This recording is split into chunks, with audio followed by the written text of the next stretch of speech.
Bonjour à tous. Nous vous remercions de nous rejoindre au travers de Facebook ou YouTube pour ce temps d'écoute de la parole de Dieu et de méditation, on va dire ça, ce que nous allons pouvoir partager. Alors je te prie Seigneur et je te bénis vraiment parce que ta parole est comme l'eau, par elle tu veux nous rafraîchir dans notre marche avec toi.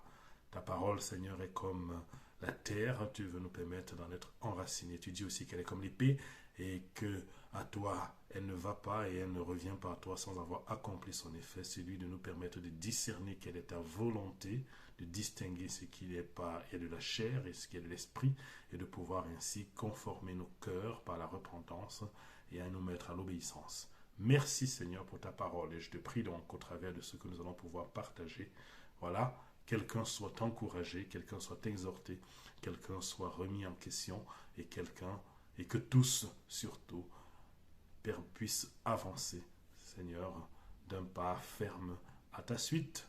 Au nom de Jésus-Christ, Amen. Aujourd'hui, nous allons continuer notre série sur Néhémie.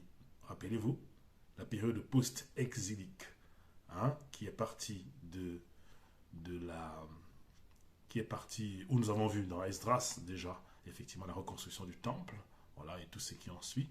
Puis nous avons continué avec Néhémie, voilà, pour la reconstruction de la ville, les murailles et les portes de Jérusalem. Et nous avons déjà vu Néhémie 1 et 2, où nous avions vu le parcours individuel de Néhémie qui nous enseignait comment discerner notre destinée à Dieu, voilà, puisque c'est ça le but, notre destinée à Dieu, pas pour notre gloire personnelle, mais notre destinée à Dieu, comment discerner cet appel et comment le mettre en œuvre, cet appel, tout simplement en se mettant sous la coupole de celui qui met tout en œuvre, ce Dieu glorieux qui nous permet ainsi, dans notre confiance en lui, comme nous a montré en notre confiance en lui, comme nous a montré Néhémie, voilà, que nous puissions véritablement nous mettre à son service. Et c'est ce que nous a appris Néhémie jusqu'à présent. Et on avait le souvenir que quelle était donc cette destinée principale, cette destinée de tout le peuple de Dieu, de tous ceux qui lui appartiennent. Voilà, au-delà des destinées personnelles, on ne sait pas, c'était effectivement de construire l'Église, construire le peuple de Dieu. Avec cette idée encore que les murailles, voilà, comme on l'avait vu, comme nous rappelait aussi Ésaïe, nous rappelait la sécurité ultime, c'est-à-dire le salut en Jésus-Christ, les murailles de l'Église, les murailles de Jérusalem. Et pour une Église, c'est ça, voilà, construire l'édification du corps, toujours agrandir dans sa sécurité ultime, le salut en Jésus-Christ. Et les portes aussi sont à reconstruire, comme on a vu, mais ces portes, comme le dit Ésaïe, qui reflètent, qui rappellent la louange à Dieu.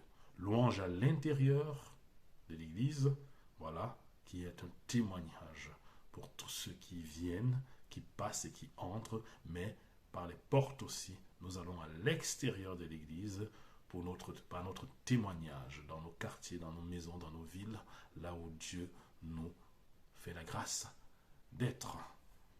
C'est un peu ce que nous avons je vous brosse rapidement un petit peu, ce que nous avons tiré de Néhémie 1 et 2.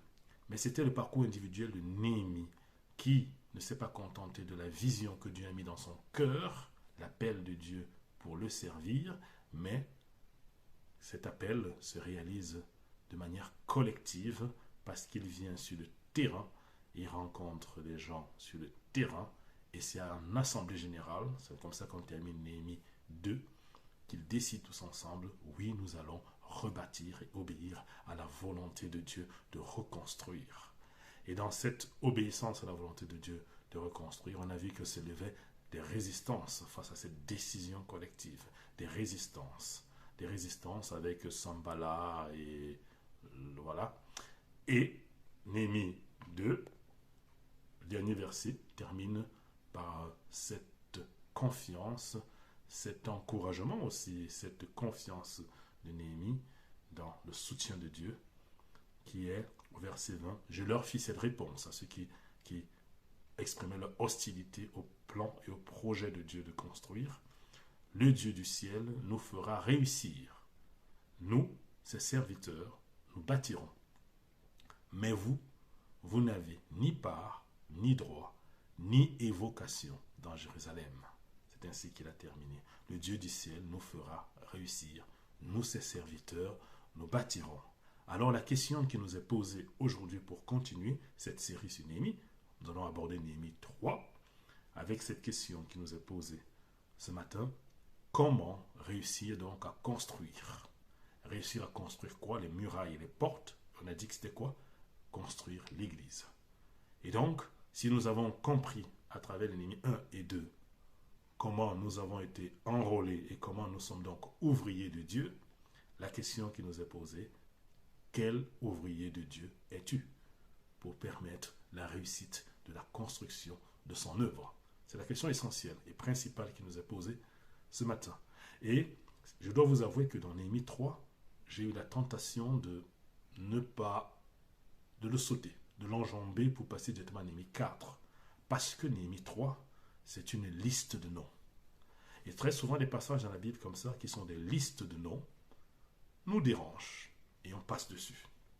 J'ai eu cette tentation, il faut le dire, lors de la préparation de ces messages, en me disant peut-être c'est mieux d'aller directement à Néhémie 4.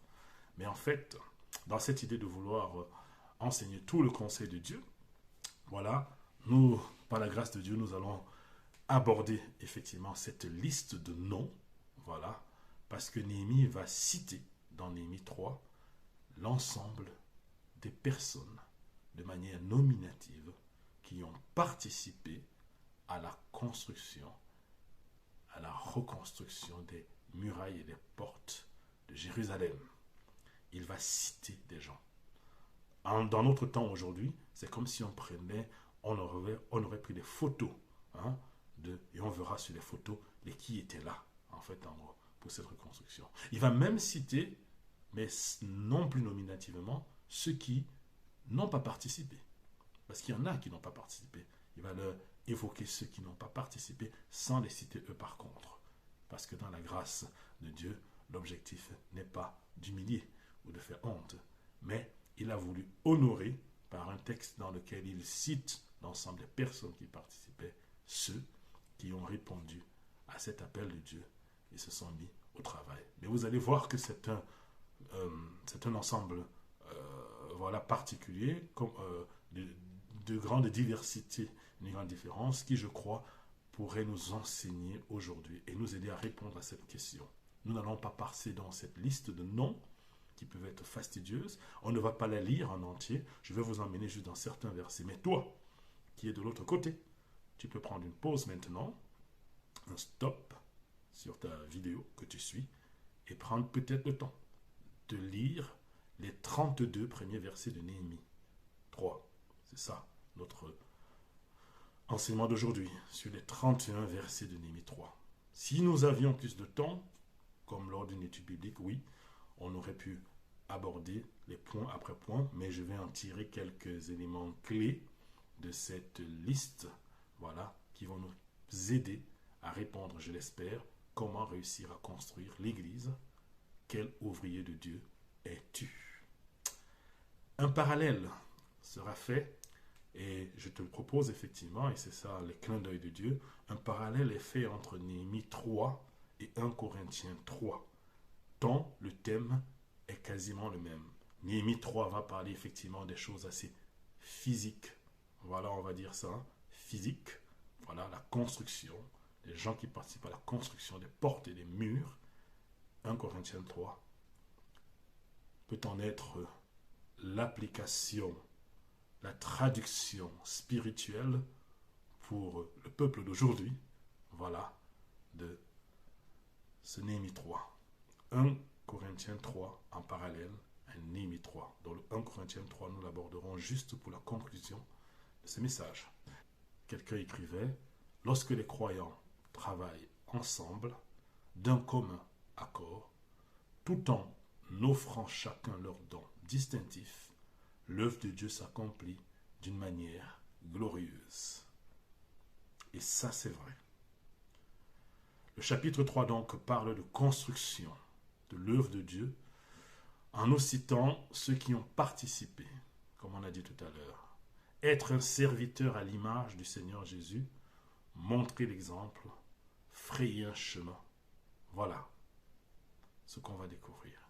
Mais vous allez remarquer qu'effectivement, ce chapitre de Néhémie 3, pour ceux qui l'ont lu, maintenant, après avoir mis leur pause, voilà, ou ceux qui pourront le relire encore après, réparer, travailler et bâtir. 3 mots couramment répétés dans les versets les uns après les autres. Réparer, travailler et bâtir. C'est le rôle des membres du corps de travailler à l'œuvre de Dieu. La construction de son Église ou de son peuple, réparer des vies brisées, bâtir la connaissance et la confiance en Dieu, travailler à toute bonne œuvre de Dieu. Voilà quelle est déjà cette œuvre à laquelle nous sommes appelés. Et une fois qu'on a dit cela, comment donc réussir? Comment donc réussir et quel ouvrier suis-je? Dans Néhémie 3, la ville donc et les murailles vont être reconstruites. Et Néhémie 3 va citer une dizaine de portes, 10 portes. Et il va faire le tour, voilà, en citant qui travaille à chaque niveau, en commençant par la première porte et par le début du travail, et par la première porte et qui travaille aux différents niveaux, en faisant tout le tour des murailles de la ville ainsi. Ça, c'est ce qu'on va voir effectivement dans Néhémie. Maintenant, si nous lisons un petit peu, commençons par le premier verset du chapitre 3. Eliashib, le grand prêtre et ses frères, les prêtres, bâtirent la porte du petit bétail. Première porte qui est citée. Ils la consacrèrent et en posèrent les bâtons. Ils la consacrèrent depuis la tour de Méa jusqu'à la tour de Hananiel. Et au verset 2, on lit « À côté de lui bâtirent les hommes de Jéricho, et ainsi de suite, et ainsi de suite, et ainsi de suite. » Ce premier verset nous donne déjà un premier enseignement. Je venais de vous dire, l'Assemblée générale est terminée, on a annoncé, très bien, on a pris la décision ensemble, nous allons bâtir. Mais il faut passer des paroles aux actes concrets. Et qu'est-ce qu'on voit, qui est le premier à passer à l'acte concret? C'est le souverain sacrificateur. On va dire le souverain sacrificateur. Celui qui a le rôle numéro 1 en termes de rôle au sein de l'Église. En gros, voilà, de ce groupe-là, en fait, en gros. Le rôle spirituel numéro 1, le souverain sacrificateur. C'est le dernier souverain sacrificateur, d'ailleurs, que nous citera l'Ancien Testament. Voilà, de manière nominative ainsi, le dernier souverain sacrificateur. Eliashib. Voilà. Mais il aurait pu se contenter, avec les autres prêtres, ils auraient pu se contenter de dire, nous prions pour le peuple, nous faisons des sacrifices, nous nous occupons des choses spirituelles, alors allez mettre la main sous les parpaings, creuser la terre, porter des pierres pour reconstruire, les autres, allez-y. Mais non. Les chefs commencent par montrer l'exemple. Voilà le premier point clé. Comment réussir à bâtir l'Église? Les responsables s'y mettent en premier, comme de bons leaders. Ils donnent l'exemple. Mais vous allez voir que même si les responsables sont défaillants, et que parfois les responsables ne donnent peut-être pas l'exemple, ne s'y mettent pas en premier, ça ne nous exonère pas de se mettre au service. On le verra juste après, plus tard. Et ce grand prêtre commence le travail et par là, il commence aussi par quoi? La consécration de cette œuvre à Dieu. C'est Colossiens 3, verset 17 qui dit « Et quoi que vous fassiez, en parole ou en acte, faites tout au nom du Seigneur Jésus, en exprimant par lui votre reconnaissance à Dieu le Père. » C'est le premier point que nous avons vu là. Et le texte va continuer avec un mot. Donc, à côté, on a dit les mots principaux réparer, travailler, bâtir, dont on a décrit. On a vu que les chefs commençaient en premier. et consacrer à Dieu l'œuvre de Dieu. Voilà. Et ensuite, autre remarque que vous ferez dans ce texte, vous allez voir la multitude de à côté, derrière, à côté, à la suite, à côté, à côté, à côté. Les versets les uns après les autres vont rappeler qui était à côté. Le collectif. Voilà la leçon suivante que nous tirons de Néhémie 3. Le collectif, de l'individuel Néhémie au collectif, l'assemblée, tout le monde s'y met. Il est clair pour nous que c'est l'union qui fait la force. Et ça, le peuple l'a compris. Les uns travaillent à côté des autres, et le travail que les uns feront chacun à son niveau sur la muraille, au lieu où ils se trouvent, voilà, permettra d'avoir une muraille totalement réparée dans sa globalité. Le collectif, leçon suivante pour réussir à construire l'Église. Troisième point que nous allons remarquer dans quelques versets qu'on va lire, verset 10, verset 23, verset 29, verset 30, on va lire quelque chose d'intéressant vis-à-vis de sa maison.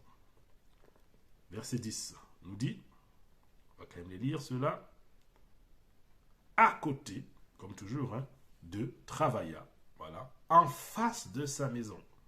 Yada, fils de, voilà. Verset 23 nous dit, derrière eux, Benjamin et Achoub travaillèrent en face de leur maison. Ça dépend des versions aussi. Vis-à-vis de sa maison, dans d'autres versions. Puis, on a le verset 29. Derrière eux, fils d'Imer, travailla devant sa maison. On a le verset 30. Derrière eux, ou à côté d'eux, chaque fois, Anania, fils de Shemaya et Achoub, le sixième fils de Tsucha, réparèrent un autre secteur de la muraille. Derrière eux, Meshulam, fils de Berekia, travailla en face de sa salle, de sa toute petite maison. À côté, à côté. Et maintenant, en face de sa maison, devant sa maison. Commencer par chez soi. C'est ce qu'on voit là. Autre principe important. Commencer par chez soi. Construire l'Église. L'Église est le résultat de ce que sont ses membres. C'est ce qu'on voit dans Néhémie 3, au travers de ce qu'on nous enseigne, ce passage de liste de noms. Ma maison est-elle une cellule vivante de l'Église?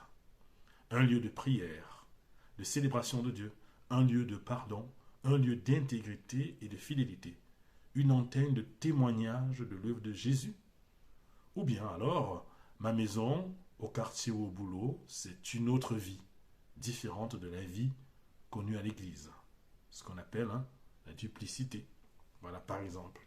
Ou alors, je vois d'abord le problème ou la paille qui est dans l'œil des autres, sans regarder la poutre qui est dans mon œil, comme dit quelque part encore la parole.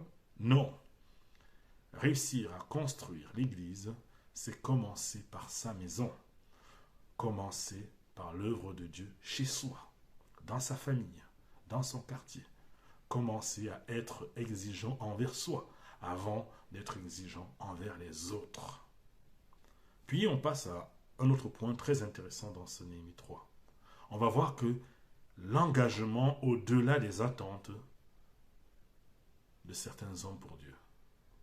Engagement au-delà des attentes. Vous savez, il y en a qui travaillent souvent, qui ont une manière souvent de travailler qui est je fais juste le minimum, je fais juste ce qu'on m'a demandé, je fais juste ce que dit mon contrat. Voilà. Je fais juste ma part, je fais juste ma participation. Mais non. Il y a une autre clé qui permet la réussite de la construction de l'Église, qui est l'engagement au-delà des attentes des hommes. Voilà. Et au verset 5 et verset 27, on va découvrir quelques exemples précis dans ce texte. Au verset 5 et verset 27, on va découvrir l'exemple des Técoïtes. Au verset 5, on lit « À côté de travailler les Técoïtes », les gens d'un quartier, d'une partie, d'un peuple, dont les princes ne se soumirent pas au service de leur maître. En fait, c'est un endroit où les nobles, les responsables, on va dire, les principaux, les responsables, les plus nantis, n'ont pas voulu écouter la voix, la volonté commune, n'ont pas voulu faire comme les autres, c'est-à-dire n'ont pas voulu se plier à la construction, voilà, et se mettre au travail. Ils ont refusé cela, comme quoi il y a parfois des résistants. Voilà. Mais les autres, le peuple même, les simples gens, on va dire, ceux qui ne sont pas nobles, voilà, eux, ils s'y ont mis, alors qu'ils auraient pu prendre l'exemple de leur maître, de leur responsable, on va dire ça, ou alors des plus nobles parmi eux. Mais ce n'est pas le chemin que les Técoïtes vont prendre. Deuxième chose, je vous ai dit, le verset 5 et le verset 27. On va reparler des Técoïtes encore au verset 27, plus loin, en disant ceci d'eux. Derrière eux, ou alors à côté d'eux, de ceux d'avant, du peuple d'avant, des personnes qu'on a citées avant, les Técoïtes réparèrent un autre secteur en face de la grande tour en saillie jusqu'au mur d'Ophel. Ils n'en sont pas contentés de réparer le premier endroit où ils étaient, mais ils terminent et ils vont encore plus loin, malgré qu'une partie parmi eux, les plus nobles, n'ont pas voulu suivre les instructions et se mettre au travail comme les autres. Enseignement intéressant, travailler au-delà des attentes. Engagement au-delà des attentes. On voit aussi l'exemple dans cet aspect d'engagement au-delà des attentes de Shaloum avec ses filles. Au verset 12, on va lire, et c'est le seul endroit où nous voyons des filles qui sont mises au travail de construire, de bâtir. De la maçonnerie, je ne sais pas trop. Oui, c'est le seul endroit où on va le voir. À côté d'eux, donc à côté de ceux d'avant, travailla Shaloum, fils de Loesh, chef de la moitié des districts de Jérusalem, avec ses filles. L'engagement au-delà des attentes, c'est une famille où il s'investit et investit même ses filles, ce qui est rare, qui est étonnant, qui n'est pas habituel, de se mettre aussi au travail de la maçonnerie, de la construction, de transporter des pierres, d'être à côté. Et voilà. Voilà des gens qui vont au-delà des attentes. On a aussi des exemples de ceux qui vont au-delà des attentes. Verset 13. Hanoun et les habitants de Zanoge réparaient la porte de la vallée. Ils la bâtirent et en posaient les bâtons, les verrous et les verrous. Ils firent de plus 1000 coudées de la muraille jusqu'à la porte de fumier. Ça veut dire qu'ils ne se sont pas contentés de bâtir la porte, ce qui était peut-être attendu. Voilà encore. Mais ils ont fait plus encore, jusqu'à la porte. Voilà, 1000 coudées supplémentaires, au-delà des attentes. Ça, c'est l'engagement aussi qui permet la réussite là, de bâtir l'œuvre de Dieu. Autre chose, un autre exemple, on va voir au verset 20. Derrière lui, Baruch, donc, ou encore à côté de lui, Baruch, de ceux d'avant, voilà, fils de Zabaï, répara avec ardeur une autre partie. Ça veut dire que Baruch est quelqu'un dont, et c'est le seul, je crois, dans toute cette liste citée, dont on parle de l'ardeur, l'engagement avec ardeur. Engagement au-delà des attentes des hommes. L'engagement pour Dieu. La leçon suivante qu'on va trouver dans ce passage, c'est se disposer à apprendre pour agir au-delà de ses habitudes, au-delà de sa zone de confort.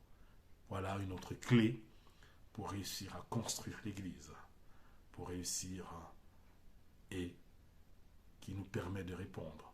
Quel ouvrier parmi tout cela es-tu?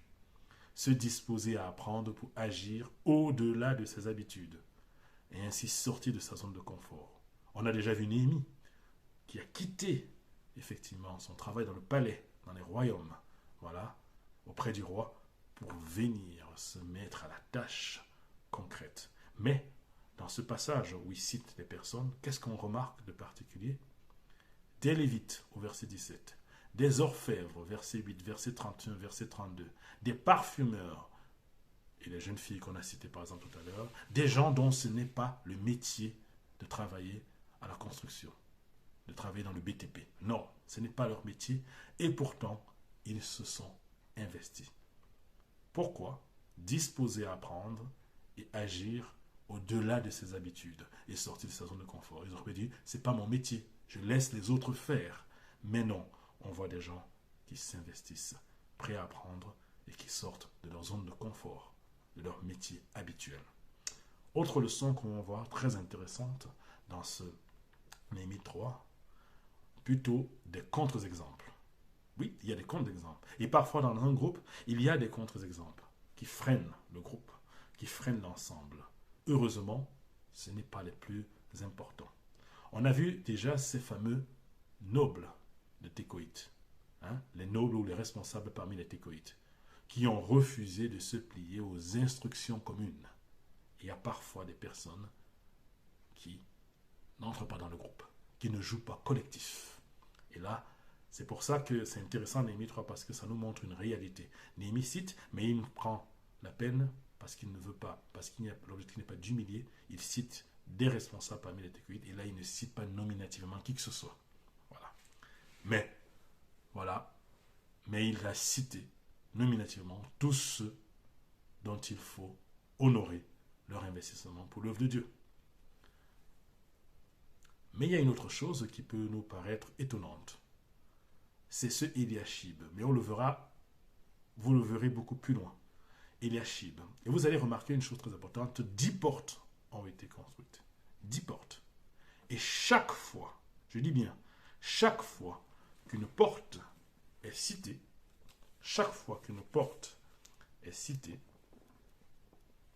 la manière de la réparer est notée. On va prendre un exemple. Au verset 3, les fils de Séna bâtirent la porte des poissons. Ils la charpentèrent, posèrent les bâtons, les verrous et les barres. Tous ces barres, vous allez voir que c'est pareil toujours, sauf une porte, qui est celle du principal sacrificateur, dont on a parlé tout au départ, et qui est, et vous allez voir, ils la consacraient, ils en posèrent les bâtons. C'est tout. Où sont les verrous? Où sont les verrous et les barres pour assurer la fermeture et la véritable protection de ces portes? Est-ce un travail mal fait? C'est juste une question qu'on pose. Est-ce un travail mal fait? Ou alors, derrière, il y a quelque chose du cœur qui n'est pas totalement à la tâche et à l'œuvre. Pourquoi? Parce qu'on va découvrir Eliashib plus tard, au chapitre 13, les versets 7 à 8, qu'il avait une attitude en apparence. Pourquoi? Parce qu'il était de mèche en réalité avec les ennemis du peuple. Mais nous viendrons dessus peut-être plus tard quand on verra les résistances et qu'on apprendra comment agir et comment Dieu construit les choses au travers des résistances que nous avons dans son œuvre. Voilà. Il y a d'autres exemples encore. Au verset 11, voilà, qui est un exemple aussi intéressant qu'on peut noter avant de conclure. Le verset 11 nous dit, on va les lire ensemble, c'est un cas aussi intéressant. Un autre secteur et la tour des fours fut réparée par Malkia, fils de Harim, et par Ashub, fils de Pata Moab. Par Malkia, fils de Harim. Et ce qui est très intéressant, ce Malkia, fils de Harim, on le retrouve dans Esdras, quand on avait vu Esdras 10, verset 31. Et il était parmi ceux qui avaient épousé des femmes qui n'adoraient pas l'Éternel et qui ont donc dû s'en convertir, si vous vous souvenez. Vous pouvez retrouver dans Esdras 10, verset 31. Il n'est donc pas demeuré ce Malkia, fils de Harim, dans son échec du passé, mais on voit qu'il s'est repenti et est investi aujourd'hui dans l'œuvre de Dieu. N'est-ce pas la grâce à laquelle nous sommes tous appelés? Du passé que nous avions peut-être connu, à la désobéissance à Dieu, Dieu ne veut pas que nous demeurions dans l'échec du passé. Mais son désir, comme Malkia, c'est que convertis, revenus à lui, repentis, nous nous mettons à l'œuvre pour lui. Ça ne doit pas, ce qui s'est passé dans notre passé, quand nous avons demandé pardon à Dieu et que nous sommes désormais en lui, ça ne doit pas nous empêcher et nous freiner dans notre investissement dans l'œuvre de Dieu. Et c'est ça qui est extraordinaire.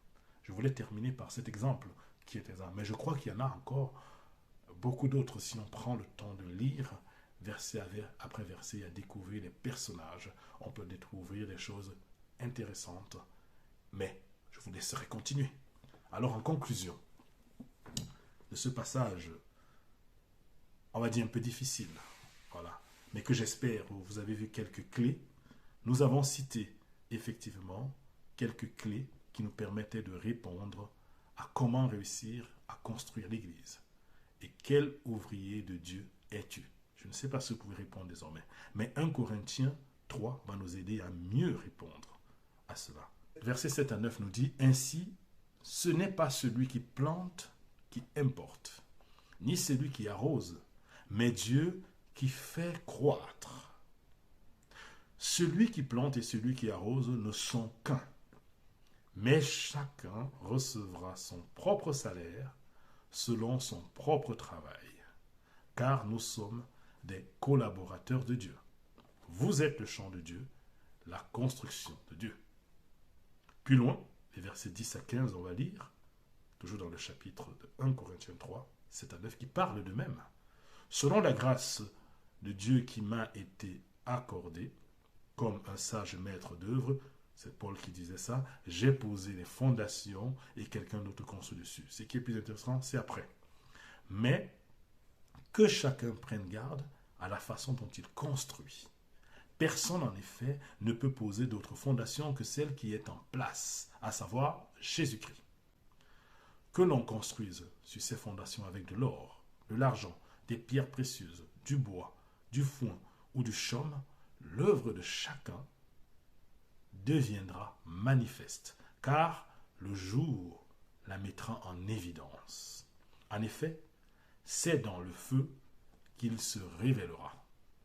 Et l'épreuve du feu montrera ce que vaut l'œuvre de chacun. Si l'œuvre que quelqu'un a construite demeure, il recevra un salaire. Si l'œuvre de quelqu'un est brûlée, il en subira la perte. Lui, certes, il sera sauvé, mais comme au travers du feu. On ne parle donc pas ici, quand on parle de l'appel, de comment réussir à construire, voilà, à construire l'Église. On ne parle pas de ce qui permet notre salut, non, mais on parle bien de cette œuvre sur laquelle tout chrétien, toi comme moi, nous serons jugés dans notre investissement, dans la qualité de notre investissement, dans la qualité de comment nous nous sommes mis au service du Seigneur. Et on termine donc par le chapitre 4. Ainsi, qu'on nous considère, à partir du verset 1 au verset 5, de 1 Corinthiens, je parle bien.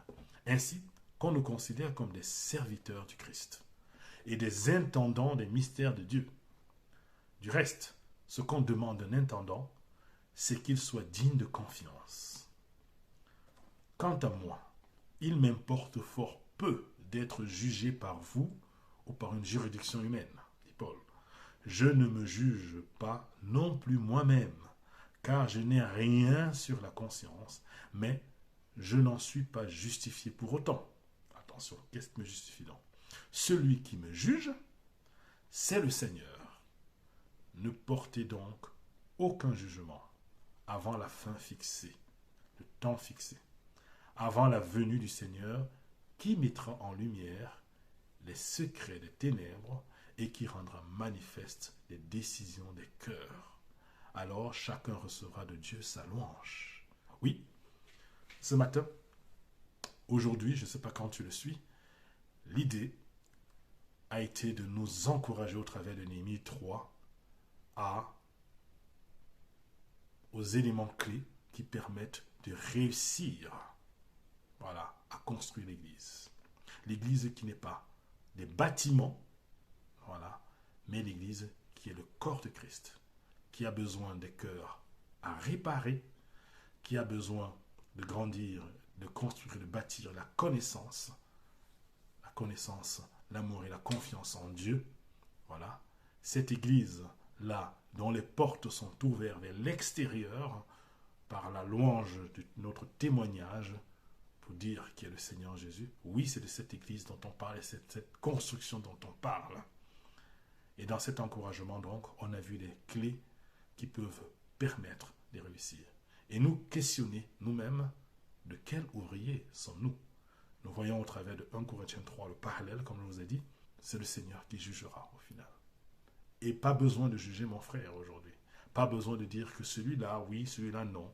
Mais le Seigneur nous attend dans son œuvre. C'est ce que nous voyons. Et nous prions qu'il nous donne les capacités et les moyens de les mettre en œuvre véritablement pour sa gloire. Au nom de Jésus-Christ, Amen.